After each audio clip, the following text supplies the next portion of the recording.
Welcome back to this video in which we're going to take a closer look at impact or social investing. And in doing so, we're going to seek to answer three questions.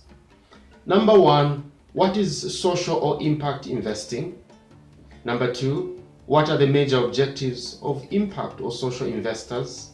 Number three, what are some examples of social or impact investors? Okay then, what is social investing?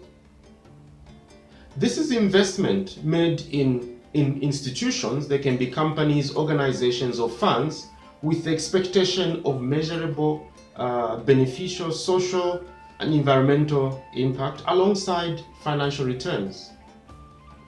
So here what we're saying is that you have investment that must generate financial return, yes, so that the investment is sustainable, but also there has to be non-financial or non-economic return, and this is where we are now looking at the social or environmental benefits that must come alongside. Social impact is the effect an organization's actions have on the well-being of society. Okay?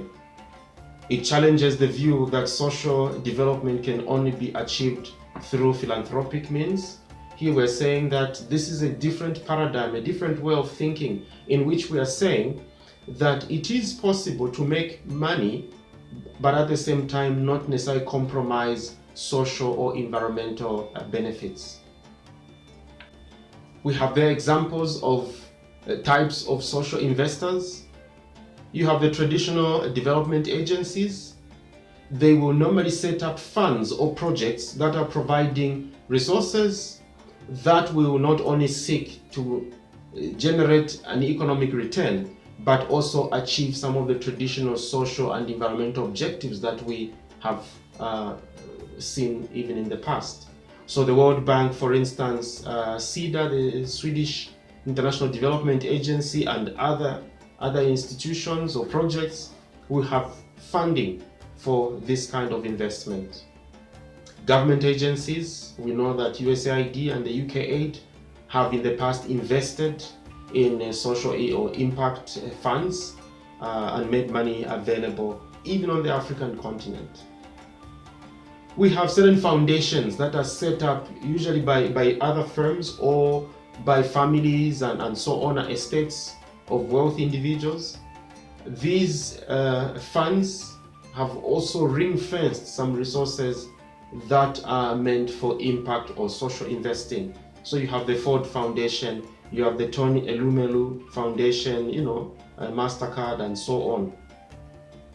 Corporations are also going into social impact investing. Some of these corporations are the traditional ones that are often investing in high return financial investments. We noticed in the recent past that they're also putting the money on fairly high risk investments that have a social or environmental return, but which also provide a reasonable financial economic return. Technology-based firms are also doing this because it is at that cutting edge where technology is addressing social and environmental issues that also money can be made. We also have challenge funds or innovation funds. This is a fairly new phenomenon. In fact, government agencies and traditional development agencies are the ones who are often behind these innovation funds. These are programs that focus on encouraging innovation or challenging investment into areas that are traditionally difficult to invest in by the typical investment funds. They try to lower the barriers to entry so as to address certain challenges that may have social or environmental dimensions to them. Religious organizations are also putting money into social or impact investment because of their traditional interest in social development, but then they're building models that allow for financial return so that the social impact can continue to be made into the medium to long term.